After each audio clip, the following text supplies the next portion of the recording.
Hello, स्वागत है आपका अपने YouTube चैनल वनपुर विकेश ट्यूटोरियल पर। मैं विकास उपस्थित हूँ एक नई वीडियो के साथ। आज के इस वीडियो में हम लोग डिस्कस करने जा रहे हैं मैच्योरेशन, अर्थात परिपक्वता क्या है। ठीक है, relation between learning and maturation. Learning सीखना और मैच्योरेशन परिपक्वता, इन दोनों के बीच क्या संबंध है और difference between learning and maturation. ठीक है, कि सीखने और परिपक्वता के मध्य क्या अंतर है। तो इसके पहले के वीडियोस में हम लोग लर्निंग को देख चुके हैं, लर्निंग की परिभाषा, लर्निंग की विशेषता, साथ ही साथ लर्निंग की जो अवस्थाएं हैं सीखने की, वो सारी चीज़ें पढ़ ली हैं। आज हम लोग बात करते हैं मैच्योरेशन की, कि मैच्योरेशन है क्या, परिपक्वता है क्या। सबसे पहली चीज़ कि लर्निंग और मैच्योरेशन को अलग करके देख पाना बहुत कठिन है, लेकिन जब हम उसको निम्न बिंदुओं पर लाते हैं रिलेशन के लिए, डिफरेंस के लिए, तो हमको थोड़ा अलग करके देखना पड़ेगा। लर्निंग के तुलना में जब हम बात करते हैं मैच्योरेशन का, तो मैच्योरेशन है क्या, परिपक्वता है क्या। परिपक्वता एक स्वाभाविक, एक प्राकृतिक क्रिया है, मनुष्य के जीवन का एक स्वाभाविक, एक प्राकृतिक क्रिया है। क्या है परिपक्वता में? तो परिपक्वता में क्या है कि इससे हमारे अंग प्रत्यंग विकसित होते हैं। ये एक जन्मजात क्रिया है, इसके लिए किसी एक्सटर्नल स्टिम्यूली, किसी जो है बाह्य उद्दीपन की आवश्यकता नहीं पड़ती, अंदर से ही आता हमारे अंदर। एक समय के बाद हम लोग, ठीक है, धीरे धीरे परिपक्वता को हासिल कर लेते हैं। परिपक्व होने का अर्थ कभी भी फिजिकल डेवलपमेंट नहीं है। ठीक है, ये नहीं कि किसी का हाइट ज़्यादा है, वेट ज़्यादा है तो बहुत ज़्यादा परिपक्व है, नहीं। परिपक्व that is maturation means maturity. तो क्या है, जैसे हम एक तुलना के तौर पर इसको समझते हैं। हम तुलना करते हैं एक 5 साल के बच्चा और एक 7 साल के बच्चे के बीच का। तो मान लेते हैं कि जो 5 साल वाला बच्चा है वो 7 साल वाले बच्चे से हाइट और वेट दोनों में जो है ज़्यादा है। ठीक है, हाइट भी इससे ज़्यादा है और वेट भी, वजन भी उससे ज़्यादा है। लेकिन हम ये नहीं कह सकते हैं कि ये 5 साल वाला बच्चा इससे ज़्यादा मैच्योर है, क्योंकि मैच्योरिटी एज के साथ साथ बढ़ती है। ये हो सकता है शारीरिक रूप से इससे कमज़ोर हो, ठीक है, उससे वीक हो, लेकिन मैच्योरिटी के मामले में ये उससे आगे होगा। ये चीज़ें हैं। अच्छा, मैच्योरेशन एक स्टेज से दूसरे स्टेज पर जाता है। पहले गर्भावस्था, वहाँ भी मैच्योरेशन की क्रिया चलती है। गर्भावस्था के बाद जब बालक जन्म लेता है तब वहाँ से वो एक एक स्टेज को पार करता है, इन्फेंसी, चाइल्डहुड, एडोलेसेंस वगैरह वगैरह। तो इस तरह से जो है उसके अंदर मैच्योरेशन की क्रिया उम्र के साथ साथ होती रहती है। ठीक है, इसके लिए हम किसी प्रकार का कोई एक्सरसाइज वगैरह नहीं कर सकते। मीन्स व्हाट, कि ऐसा नहीं है कि मैच्योरिटी लाने के लिए हम एक्सरसाइजेस कर रहे हैं। एक्सरसाइज लर्निंग के लिए जरूरी होती है। तो मैच्योरेशन कहीं ना कहीं एक स्वाभाविक क्रिया है जो हमारे इंटरनल स्टिम्यूली पर काम करता है।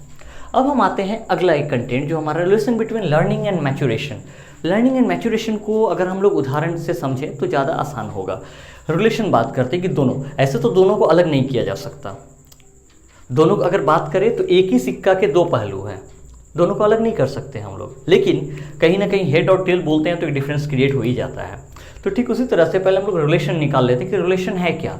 हम बात करते हैं, सपोज अगर कोई एक बालक, ठीक है, कोई एक बालक जो है वह टाइपिंग सीखना चाहता है, कंप्यूटर की टाइपिंग वह जो है सीखना चाहता है। तो वहाँ मान लेते हैं कि एक लड़का पूर्ण रूप से जो है मैच्योर्ड है। मैच्योर्ड है मतलब एकदम अंग प्रत्यंग रूप से पूर्णली मैच्योर्ड है, और एक बच्चा जो है वो किसी चीज़ का निरंतर अभ्यास कर रहा है।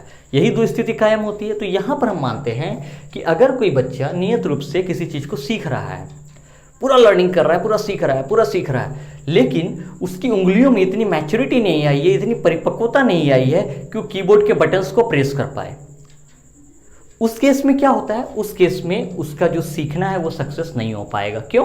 क्योंकि इसके साथ साथ ये भी होना जरूरी है, तब वो कंप्यूटर की लर्निंग को पूरा कर पाएगा। आगे अगर हम बात करें, ठीक इसके ऑपोजिट, अगर कोई बच्चे की उंगली में पूर्णली जो है मैच्योरिटी आ चुकी है, वो अब आराम से कीबोर्ड को प्रेस कर पा रहा है, बटन्स को प्रेस कर पा रहा है, लेकिन वो इसका प्रैक्टिस नहीं कर रहा, सीख नहीं रहा, इस कारण से भी जो है इस प्रक्रिया में अगर इस तरह का वो काम हो रहा है कि वो नहीं सीख रहा है, तब भी उसकी लर्निंग जो सक्सेसफुल नहीं होगी। मीन्स ये दोनों एक साथ रह करके, मिल करके ही एक अच्छा आउटकम, एक अच्छा रिजल्ट मिल सकता है। एक की अनुपस्थिति में दूसरा कार्य को कार्यान्वयन नहीं कर सकता। जैसे बाइक चलाते समय दोनों चक्का अगर हम लोग का ठीक है तो आराम से चला रहे हैं, अगर एक पंचर हो गया एक खराब हो गया तो दूसरा से कोई फायदा नहीं है। तो उसी तरह से एक ही गाड़ी के दो पहिए भी हम लोग इसको कह सकते हैं।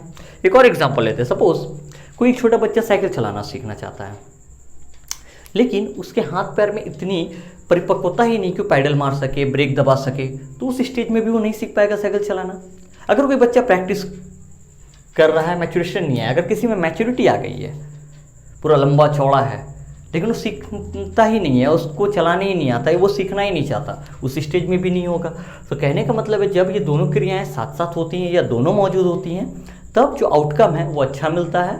अदरवाइज जो आउटकम है वो हम लोगों को कहीं ना कहीं नहीं मिल पाएगा, सिक्योर नहीं रहेगा हमारा आउटकम।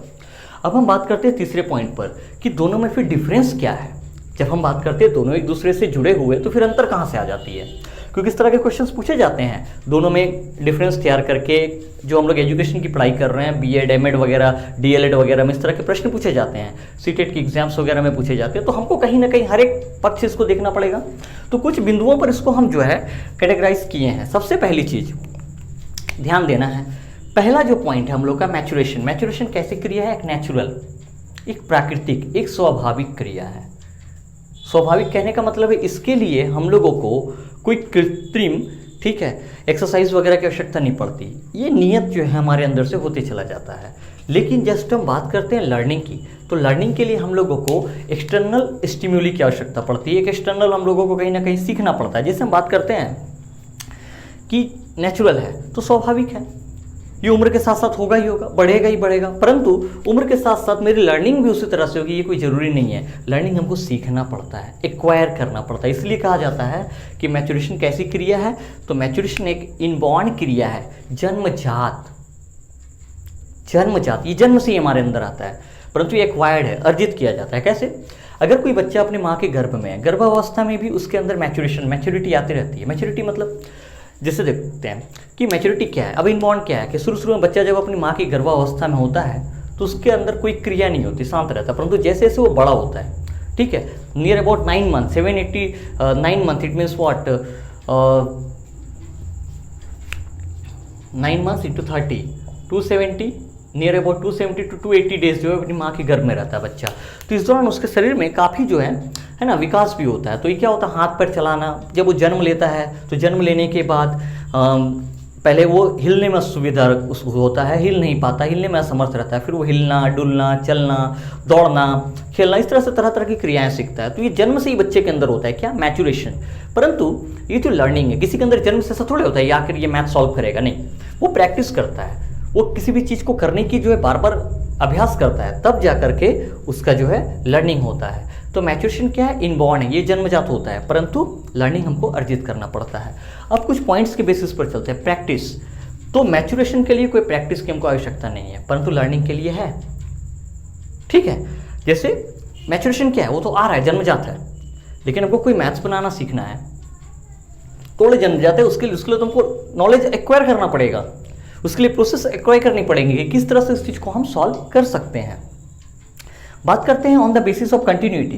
तो क्या है, मैच्योरेशन एक कंटिन्यूअस प्रोसेस है, ठीक है, ये कंटिन्यूअस प्रोसेस है, लेकिन ये क्या है, बीच बीच में छूट भी जाता है। बीच बीच में छूट जाता है मतलब कि हम लोग अगर बीच में किसी चीज़ का प्रैक्टिस, किसी चीज़ की अभ्यास करना छोड़ दें, तो उस समय क्या होता है कि कहीं ना कहीं वो लर्निंग हमारा जो है डाइवर्स, बीच में थोड़ा गड़बड़ हो जाएगा। अगर हम किसी चीज़ की पढ़ाई कर रहे हैं, बीच में उसको पढ़ना छोड़ दें, ठीक है, तो क्या हो जाएगा, उस स्थिति में ये हम लोगों का कहीं ना कहीं थोड़ा सा कम पड़ जाएगा, फीका पड़ जाएगा उस जगह। अब बात करते हैं मैच्योरेशन कैसा है। तो मैच्योरेशन जो है एक रेशियल, एक जातीय क्रिया है, जबकि लर्निंग एक इंडिविजुअल, व्यक्तिगत है। व्यक्तिगत कहने का मतलब है कि सपोज अगर कोई बच्चा मैथ्स बनाना सीख रहा है, इंग्लिश पढ़ना सीख रहा है, साइकिल चलाना सीख रहा है, ठीक है, तो वो उसकी व्यक्तिगत अर्जन है। अगर उसकी उम्र 12 साल, 14 साल, 15 साल है, तो इसका मतलब ये नहीं है कि हर 12 साल का बच्चा उस काम को कर पाएगा, ठीक है। दैट मीन्स व्हाट, ये इंडिविजुअल है, इंडिविजुअली जो जितना अच्छा करता है। अब जैसे क्या होता है, उदाहरण के तौर पर समझते हैं, एक क्लास है, class 10, 12, what ever the classes जो हम लोग चाहे अपने सामने एग्जाम्पल के लिए रख सकते हैं। तो एक क्लास में हर बच्चे की कद काठी, अंग प्रत्यंग का विकास लगभग एक जैसा होता है, लेकिन उसी क्लास में कोई बच्चा फर्स्ट करता है, कोई सेकंड करता है, कोई थर्ड पाता है, कोई ऐसा बच्चा है जो उस क्लास को क्लियर भी नहीं कर पाता। मीन्स व्हाट, उसकी लर्निंग कहीं ना कहीं इंडिविजुअलिटी है, वो ठीक है व्यक्तिगत है, जो जितना मेहनत कर रहा है उस तरह से उसको उसका जो है रिजल्ट मिल रहा है। परंतु जो मैच्योरेशन की बात है, जो परिपक्वता की बात है, वो सब में कॉमन है, क्योंकि इसके लिए हमको कोई बाहर से जो है स्टिमुलस वगैरह हमको इन्फोर्स नहीं लेना पड़ रहा है, जबकि इंडिविजुअल के हमको बाहर से अर्जन करना पड़ता है, लर्निंग हम लोग बाहर से जो है, ठीक है, इसलिए इंडिविजुअल होता है और ये रेशियल है। उसके बाद बात करते हैं कि ये किस प्रकार का विकास है। तो मैच्योरेशन शारीरिक और मानसिक दोनों विकास है, परंतु इसमें सिर्फ मानसिक विकास है। इसमें क्या है, शरीर और मन दोनों हमारा मैच्योर हो जाता है, शारीरिक और मानसिक जो विकास है। परंतु इसमें क्या है, मेंटल डेवलपमेंट। लर्निंग से हमारा शारीरिक थोड़ी विकास होगा, हमारा जो है मानसिक विकास होता है, ये इसका पॉइंट है। और देखते हैं इन दोनों में एनवायरनमेंट का भी प्रभाव पड़ता है। एनवायरनमेंट का प्रभाव कहने का मतलब है कि मैच्योरेशन पर एनवायरनमेंट का कोई भी प्रभाव नहीं पड़ता, जबकि लर्निंग पर पड़ता है। कैसे बता रहे हैं, हम बात करते हैं, दो भाई है, ठीक है, दो भाई हैं, एक भाई को हम लोग अपने यहाँ रख लेते हैं, सपोज हम लोग वेस्ट बंगाल में अभी हैं, तो वेस्ट बंगाल में रख लिए, और एक भाई को भेज दिया हरियाणा, दिल्ली, कहीं भी। तो क्या होगा कि दोनों एक जैसा ही बड़ा होगा, दोनों बढ़ेगा एक जैसा, लेकिन भाषा दोनों की बदल जाएगी। मीन्स क्या, एक हरियाणा की भाषा बोलने लगेगा और एक वेस्ट बंगाल में रहेगा तो यहाँ के कल्चर के हिसाब से बात करेगा, एक का पहनावा कुछ और होगा, एक का पहनावा कुछ और होगा। मीन्स जो लर्निंग रिलेटेड जितनी चीज़ें हैं वो दोनों में अलग हो जाएंगी। मीन्स एनवायरनमेंट का प्रभाव पड़ता है। जैसे हम लोग एक फिल्म देखे थे जुड़वा एंड जुड़वा 2, ये दो फिल्में आई, तो उन फिल्मों में क्या देखें कि जुड़वा 2 बेसिकली अभी नया है, तो उसमें वरुण धवन ने कास्ट किया। तो वहाँ क्या था, उस दोनों भाई जो हैं, एक को कहीं और ले जाया गया और एक अच्छे घर में चल गया, दोनों दिखने में एक जैसा, दोनों का अंग प्रत्यंग एक जैसा विकसित हुआ, मतलब उनका मैच्योरेशन जो है एक जैसा हुआ। तो कहने का मतलब क्या है कि हर उस उम्र के बच्चों के अंदर वो एक चीज़ होती है, वैसा बराबर हमको देखने को मिलेगा। तो दोनों के उम्र के हिसाब से दोनों में मैच्योरेशन बराबर हुआ, परंतु लर्निंग में अलग था। एक टपोरिक भाषा बोल रहा है, एक बहुत ही सभ्य भाषा बोल रहा है, क्यों, उसको जैसा लर्निंग मिला उस तरह का उन्होंने सीखा। तो लर्निंग के ऊपर एनवायरनमेंट का प्रभाव पड़ता है, परंतु मैच्योरेशन के ऊपर एनवायरनमेंट का प्रभाव नहीं पड़ता। और उदाहरण लेते हैं, हम लोग के घर के आसपास कुत्ते जो हैं, डॉग्स, ये बच्चे दे देते हैं, तो उनमें से अगर एक बच्चा को हम घर के अंदर उठाकर ले आए तो क्या अंतर देखने को मिलेगा कि विकास सबका एक होगा, मैच्योरेशन सब में एक ही आएगी। लेकिन जो जिसको हम घर में पाले हैं, जिसको हम पालतू बनाए हैं, उसके अंदर कुछ चीज़ों को हम सिखाएंगे, लर्निंग होगा, तो उन लोगों से बिहेवियर में थोड़ा सा अंतर होगा, अदरवाइज मैच्योरेशन बराबर होगा। तो लर्निंग के अनुसार जो है बिहेवियर बदल जाता है। लर्निंग का डेफिनेशन ही है कि व्यवहार में परिवर्तन ही सीखना है।